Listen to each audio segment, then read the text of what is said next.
As Britain settled into peacetime after the end of the Second World War, and as the British Empire began to shrink, the army needed fewer soldiers.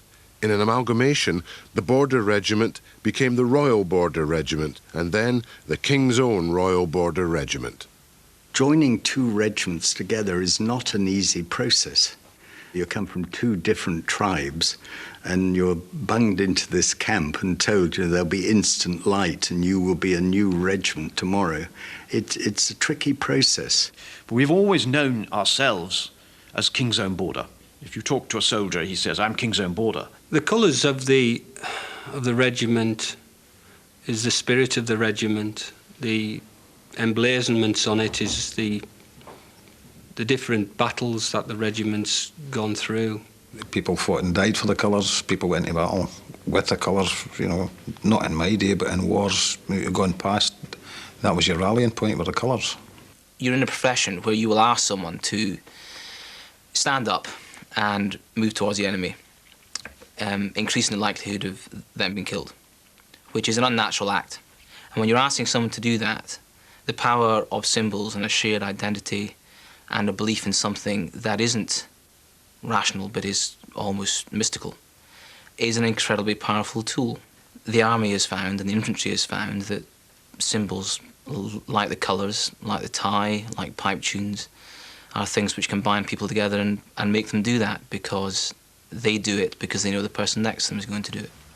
Quick, march!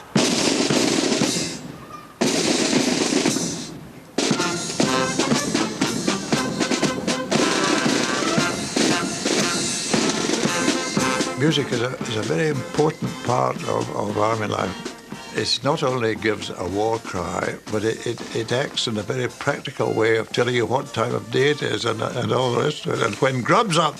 The regimental march and the John Peel march is the best march, the best tune ever. It really is a fantastic tune. I'm 5'10".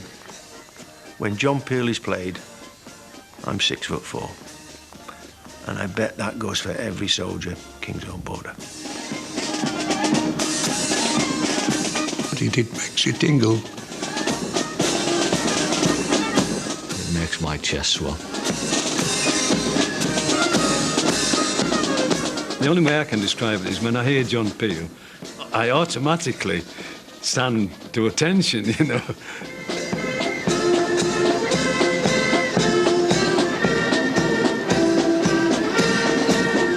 It's such an evocative piece of music.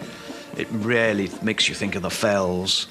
And my God, it's important when you're away, when you've been in Aden or somewhere, and you hear that tune. Takes you home. The KOSB had a rousing regimental march tune, The Blue Bonnets O'er the Border.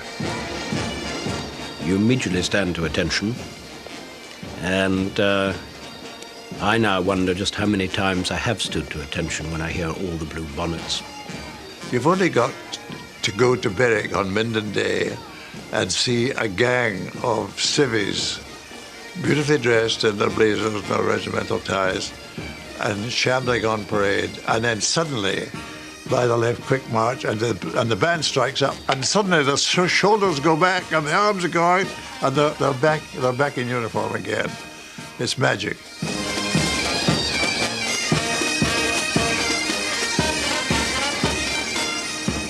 As the Cold War intensified, the partitioned city of Berlin became a potential flashpoint. Behind the Iron Curtain, it needed to be garrisoned. Berlin was a very competitive place, You got the Russians and the French and the Americans all in their wee sector, and you had to behave spotless. The minute, it became an international incident when anything went wrong. What we cry is flag tours, taking a car across there in your uniform and being seen. But at the same time, you were obviously trying to get one or two pictures of installations over there. Well, the Berliners were living on a knife edge, and they were very supportive of us because we were the only people between them and the Red Army. Not that we could have done anything about it if the Red Army came, except die gloriously in our beds probably by the time they got there. They were remarkably still subservient in a way, and we were clearly the winners of the war in some strange way, which as a young officer you weren't expecting. All soldiers are now volunteers, but during the 1950s, national service remained. Every fit young man over the age of 18 was compelled by law to serve 2 years in the army. It was happening in every house. In fact, there was a house in our street where there was 5 brothers went. It's true to say I was dragged into the army's scrimmy as a very reluctant national serviceman. But it's also true to say that I was dragged out screaming because I thoroughly enjoyed the experience. I think it did me a tremendous lot of good, actually, because coming from the mid-Ettrick and into this cosmopolitan, for want of a better word, atmosphere, with all different kinds of folk and all different ideas, it broadened my outlook. It also made us stand up for myself. National service tended to take boys away and send them back as men. They were reluctant soldiers. They were getting 2 years knocked out of their lives. And it wasn't very pleasant in the army at the time because there were so many commitments and it was rough. Korea was on the go at the time and it was, well, not nice. Right, the Korean War was the Chinese communists that had taken over and invaded South Korea. The Americans went in 1950, and then it became a United Nations war, and British troops went in.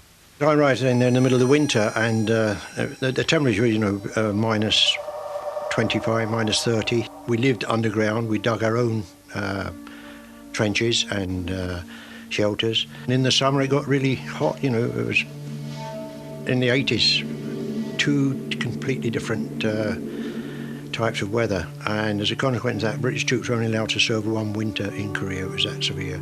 We were fighting the Chinese. We never actually saw many of them face to face, but they were there in considerable numbers. I used to wonder, when you saw a dead Chinese, I used to wonder where they come from, son. Where's your mother about her? In a furious action, the KOSB fought off thousands of Chinese. The famous battle was on the Guy Fawkes night, Bravo Company of the King's Own Scottish Borders, where they were attacked by thousands and thousands of Chinese and overrun. There were 65 men killed in the KOSB, and a lot of casualties. And on that particular night, Bill Sweetman was awarded his Victoria Cross for his gallantry and valour, and I think nearly every decoration in the book was awarded the company that night for their gallant action. In 1956, Egypt threatened to take over the Suez Canal, and despite discouragement from the USA, the British government sent in troops to protect the canal. Egypt was a nice country if you were a tourist, but we weren't tourists. It was dirty. It was really, the conditions that the troops worked under were terrible. The rations were poor, not nice to look at. Everything became as compo for me, or dehydrated this, dehydrated that, and rehydrated the other. And the famous corned beef. Oh, thank God for corned beef. Typhus was the biggest problem. The canal zone was administered a lot by the British Army. They controlled the mosquitoes. But when the trouble started, these people had to leave the scene. I mean, they weren't fighting soldiers, they were the sanitation units and whatnot. So the mosquitoes took over, but the flies came back as well. We were actually given a fly squad. It was one bit of kit we all appreciated. Communism took a strong hold amongst the native peoples of Malaya, part of the British Empire, and the KOSB were posted there. And we did 3-month jungle warfare training, where you were taken out and you learned how to live off the jungle. And we were out giving jungle training in 3 foot of snow, bending down, pretending we were in the jungle. And when you bent down, you couldn't see over the snow, but this was the way of it in the army in these days, no imagination. We had to use ours quite a lot. The heat was very oppressive, and when you went into the jungle, it was very dense, and there were leeches and snakes and all sorts of strange things that we weren't used to. So the jungle was a bit unpleasant. it wasn't difficult to get lost. Because you had in the jungle, you couldn't see anything. You see, your visibility was maybe about 2 yards in front of you. So map reading became quite a skill. There was no smoking, no washing, no cooking, because the smell spreads through the jungle. I would think after 3 days they could probably have smelt us, let alone worry about being shot. We had a competition for who could run the biggest beard, because shaving was forbidden, because they could smell the soap. And Sergeant Harrigan had a magnificent beard, and as the senior officer I had a pathetic wee piece of fluff. Very embarrassing. It was sort of like the British Vietnam, but we won. Coming up, memories of postings to Northern Ireland as the KOSB and the KORBR cope with terrorism in Britain.